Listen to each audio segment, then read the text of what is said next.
SEC, XRP, shocking win against the SEC, partially at least, by XRP and the impact on your self-directed IRA. Hey everyone, Adam Bergman here, tax attorney and founder of IRA Financial. And on today's AdamTalks podcast, I am going to dissect the stunning partial XRP victory, but really I claim it as a full victory by XRP over the SEC. And in a nutshell, XRP was successful in its summary judgment to argue that the XRP cryptocurrency is not a security or investment contract. This is a huge win. The court did rule that the sale of these investment contracts, the SRP, to institutional investors were deemed investment contracts and securities, but not what the consumer purchased on a crypto exchange. So this is a massive, massive victory for XRP and a massive, massive loss for the SEC. We're going to see if they appeal it, which they probably should, because I think the decision by Judge Torres was very surprising. I'm not sure I agreed with all of her reasoning, which I'll go into, but I think ultimately I'm happy that XRP is not deemed a security. I'm happy the SEC does not have jurisdiction over these types of investment contracts. I don't think they need to. My position all along is that the Office of Control of Currency, the OCC, which regulates banks, should be dealing with crypto exchanges. That's really the big problem in the crypto market. It's not the fact that these investment contracts, these cryptos, are not regulated. Consumers know the risks involved in buying and selling cryptos, and having these things registered with the SEC won't solve anything. So I'm going to go through some of the facts in this case, talk about the ruling, the how we test. But let me tell you, I was shocked. I've been following this case for 3 years, and every time I spoke to clients, and I have lots and lots of clients that have bought XRP in foreign exchanges, I've always said, listen, I think you guys are going to lose. I mean, you can buy the shares, you can buy the crypto, excuse me. I think it's going to go to zero. I think you're going to lose. I think the SEC will be victorious and will be able to argue that the XRP is a crypto. Now, I don't think all cryptos are SEC investment contract regulated, but because XRP has this very unique relationship with Ripple, which is kind of the enterprise parent, so to speak, or partner, I just thought that relationship really was a problem for XRP. But hey, so it looks like I'm wrong. And what has happened is most of the major exchanges like Bitstamp, Coinbase has now listed XRP on their exchange for trading for US investors, which is a change really the last couple of years. So basically what's going on, some facts of what XRP is and Ripple. So in 2011, 2012, Arthur Brito, Jed Makalev, David Schwartz, they developed a source code for cryptographically secured ledger or blockchain, which is known as XRP Ledger. They aim to create a faster, cheaper, and more energy efficient alternative to the Bitcoin blockchain. And they introduced this in 2009. The XRP Ledger launched in 2012. Source code generated a fixed supply of 100 billion XRP. And XRP is the native digital token of the XRP Ledger. And the XRP Ledger requires XRP to operate. Okay, and then each unit of XRP is divisible into 1 million drops. Each unit or drop of XRP is fungible with any other unit or drop. In 2012, Larson Caleb founded Ripple. Larson became Ripple CEO, and he held that position until 2016. Of the 100 billion XRP generated on the ledger code, the three founders retained 20 billion for themselves and 80 billion XRP to Ripple. Okay, so here you see the connection and relationship between Ripple and XRP. Okay, since its founding, Ripple's mission is to be realizing internet value by using technology to facilitate the transfer of value assets across the internet. Specifically, Ripple seeks to modernize international payments by developing a global payment network for international currency transfers. Okay. And what's interesting is some, but not all, of Ripple's products and services rely on the XRP Ledger. The XRP Ledger is based on open source software. Anyone can use the ledger or submit transactions. Ripple's also funded companies as part of its X-Spring initiative to incentivize the development of other use cases of the XRP ledger. So this again was my big concern with this case. It's like, hey, they're so interconnected, and we'll get to the Howey test in a minute. It kind of looks like this could be, an enterprise value, kind of like investing in a tech company. And clearly, if you own, Apple stock or I don't know, Salesforce stock, that's a security. At all times before the end of 2020, Ripple owned between 50 and 80 billion XRP. Okay. Ripple, wholly owned subsidiary, sold XRP directly to certain counterparts. So there was two transactions that the court looked at. There were the institutional sales, which are sales to institutional buyers, hedge funds. That was for about $729 million in institutional sales. And second, Ripple sold XRP on digital asset exchanges. They call this programmatically, or through the use of trading algorithms. Okay, so this was the second. The programmatically sold XRP on these digital asset exchanges like Coinbase. And these were blind bid or ask transactions, right? You don't know who you're buying it from, right? I don't know if I'm buying it from Ripple owner 1, Ripple owner 2, or Joe Blow. I don't know. Ripple didn't know who was buying the XRP, and the purchasers did not know who was selling it. Now, this is actually turned out to be the key component of the case, which I was shocked that they actually relied on this. But basically, the judge was like, in the institutional side, the buyer and seller knew each other, and the hedge fund clearly expected the XRP value to be enriched through its relationship with Ripple.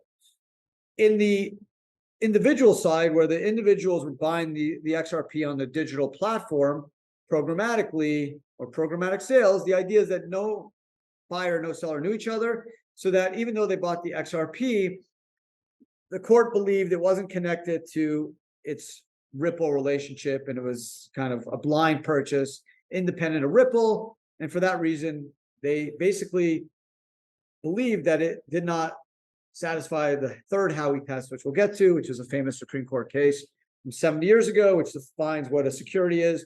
And therefore, the sale of the Ripple cryptos on a digital exchange were not investment contracts, but the sale of the contracts to institutional buyers like hedge funds were problematic. So again, shocking, right? Of course, when you buy Apple stock, like, you don't know who the buyer and the sellers don't know each other, right? But of course, you're buying Apple because you believe Apple's going to go up. The judge basically said, hey, the buyer doesn't know about the XRP Ripple connection, which I find that a stretch.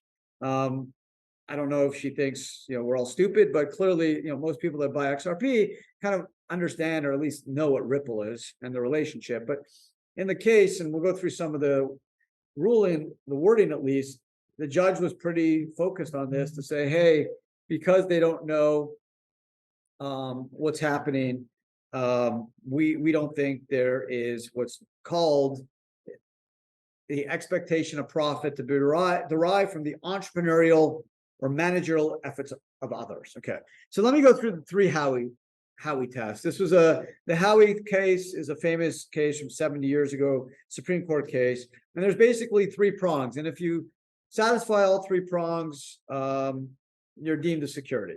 So the first prong is whether the investment of money was part of a relevant transaction. So clearly, no one fought that one. Clearly, it was. 2, the second prong of Howey, the existence of a common enterprise may be demonstrated through a showing of horizontal commonality. The court finds the existence of a common enterprise because the record demonstrates that there was a pooling of assets, and the fortunes of the institutional buyers were tied to the success of the enterprise. So they ruled this for the institutional buyers, but they didn't focus on it for the consumers that bought XRP on the digital platform, digital exchanges. Why? Because it failed Howey prong 3, and because it failed 3, they didn't even have to get to 2. But I think they would have failed 2, because clearly I believe the Ripple XRP connection is a common enterprise. And then this is 3, which I was shocked.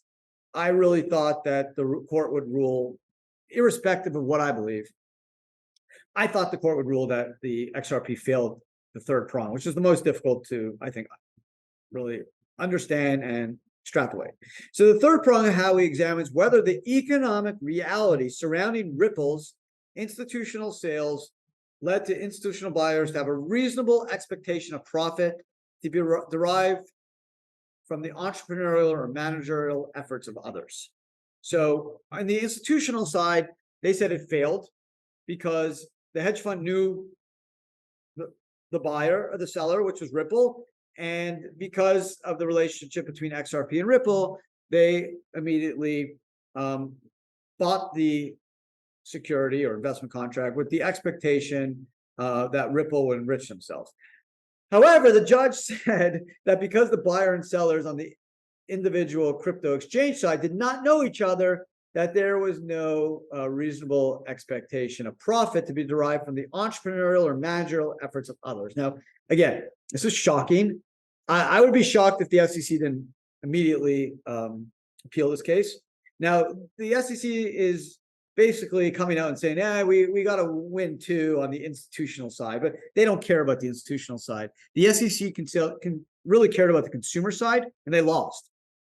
And I'm shocked at the reasoning of the court, and I'm shocked they ruled for XRP and Ripple. Again, my opinion aside, I just didn't think the court would get there. I didn't think that they would see this argument and actually agree with it. To me, if I'm a consumer on a crypto exchange and I buy XRP, you would think I'm positioning myself because I think the XRP Ripple blockchain community initiative is what's going to derive the value for me and make XRP go up in value. But they didn't, and the judge didn't see that, which was pretty shocking. So this was a massive win. Again, it could be appealed. I would think the SEC will appeal it since they lost this. If they don't appeal it, what's the impact? Well, how does this impact Ethereum? So the idea is that a lot of people are saying, well, it's over for the SEC. They're done. They're finished. They lost this case. There's precedent. If XRP failed the third prong of Howey, then Ethereum and all the other kind of smart contract tokens will as well. Maybe. The difference, for example, with Ethereum as a community, as a foundation, could that change the analysis for the third prong of Howey test? I don't know. Maybe. I don't know if the SEC gives up, but this is definitely a shot, in their gut. They took I could say a knockout punch, but they're down right now. Let's see if they're going to get up. This was a blow, and I don't think they saw this coming. They've been super aggressive going after people. I don't think they saw this ruling coming. I didn't. But just to give you some language from the judge, which I thought was really interesting. So again, the institutional sale, the SEC thinks it's a big win. It's not, because that's not really, even though it's kind of the same amount of money, what they really want is control over the consumers, and they lost that. So let's get to the interesting part of this case, I think, which is the individual programmatic sale. So the Ripple programmatic sales, which occurred under different circumstances from the institutional sales. The SEC alleges that the programmatic sales to public buyers on digital asset exchanges were investment contracts, right? So what the judge said is, having considered the economic reality of the programmatic sales, the court concludes that the undisputed record does not establish the third Howey prong, whereas the institutional buyers reasonably expected that Ripple would use the capital it received from its sale to improve the XRP ecosystem and thereby increase the price of XRP. The programmatic buyers could not reasonably expect the same. Oh, that's a stretch. Indeed, Ripple's programmatic sales were blind bid-ask transactions, no kidding, and programmatic buyers could not have known if their payment of money went to Ripple or any other seller. Fair, but again, anyone who bought XRP in these programmatic sales on a digital exchange, I personally believe bought it because of its connection to Ripple and the enterprise value and the expectation of profit based off this, relationship between XRP and Ripple and the ecosystem blockchain community it has. So again, I'm going to repeat that. I was just shocked when I read this, that Ripple's programmatic sales were blind bid-ask transactions, and programmatic buyers could not have known if the payments of money went to Ripple or any other seller. So the court went on, therefore, the vast majority of individuals who purchased XRP from digital asset exchanges did not invest their money in Ripple at all. An institutional buyer knowingly purchased XRP directly from Ripple. But the economic reality is that a programmatic buyer stood in the same shoes as a secondary market purchaser who did not know to whom or whom was paying its money. Wow, again, a stretch. So that means, hey, if you are buying cryptocurrency of an ICO, initial coin offering, not from the company itself, but from a third-party buyer, the SEC doesn't have jurisdiction because that's not an investment contract. Wow, that's a killer for the SEC, right? So bottom line is, like, the secondary sale of all these cryptos, according to this ruling, is not an economic or not a security. It's not an investment contract. Maybe the initial one is, right, when that initial offering of that coin, but Ethereum, Matic, Solana, all that's a long time ago. All the transactions, buy and sell, is going on now, where the buyers and sellers don't know each other, and the money's not going to the actual, enterprise of that coin. Based off this ruling, is not a security, and the SEC has no jurisdiction because it fails the third prong of Howey. That's a significant ruling.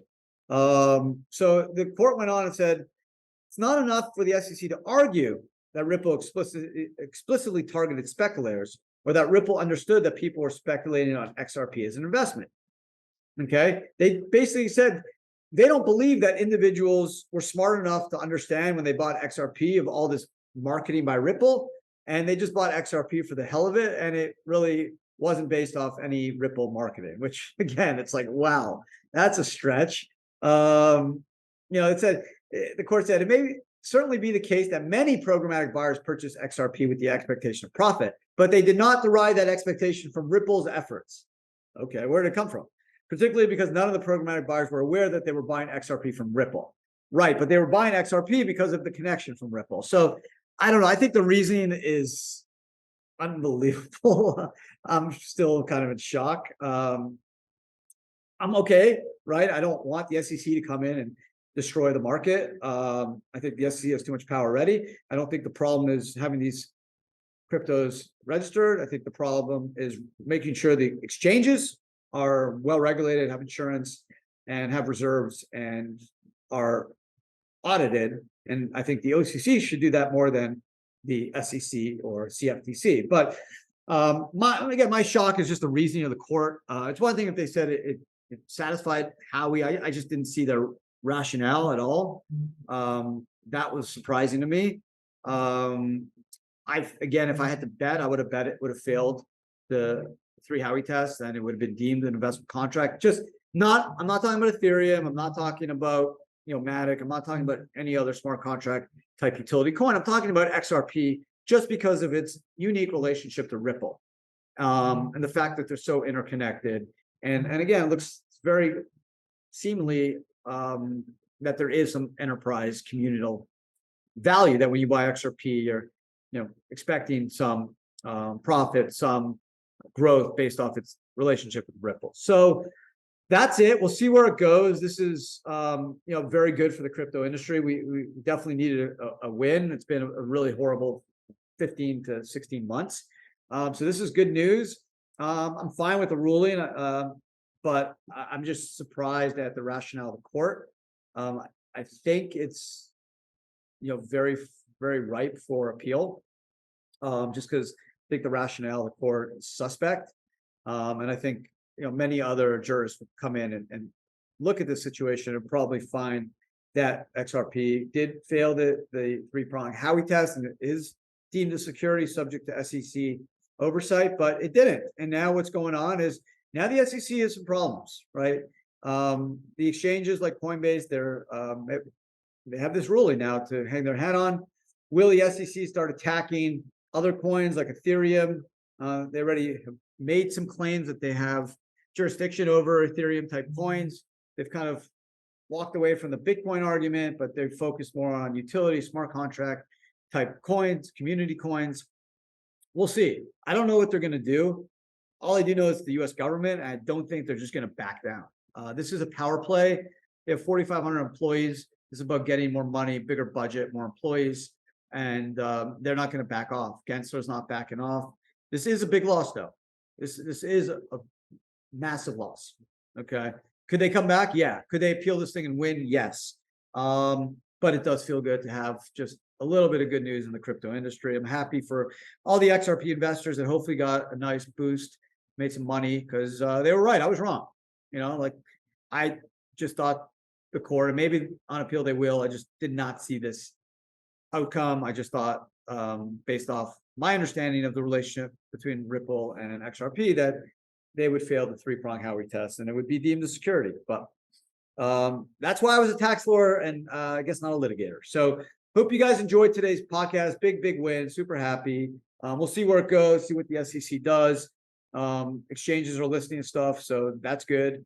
And to be continued, but kudos to Ripple. They spent hundreds of millions of dollars fighting the stuff. They fought the fight. They believed in their cause, and they were right. So good for them. And the SEC, I think, needs to retract and kind of figure out what their next plan is, because this thing hurts. This is bad precedent for them. And if they lost this XRP case, like, I don't know if they're going to win another type of coin case, because this was the easiest slam dunk case, I thought, to show that there was a security that existed. Much easier than Ethereum or another utility coin that's way more decentralized. Here, that Ripple XRP relationship is just so ingrained and so tight that if the SEC couldn't win this case, I just don't think they're going to have a great chance winning on any of the other coin cases. So we shall see. But overall, great news. So congratulations to all. Hope you guys enjoyed today's podcast, and appreciate you listening. If you're watching on YouTube, thank you. Don't forget to subscribe. And this is a weekly podcast. Generally drops every Wednesday. Yeah, I keep going in the summer, not messing around. This was a fun one because there's some good news. I mean, it's been really tough talking about all the messy crypto stuff over the last year and a half.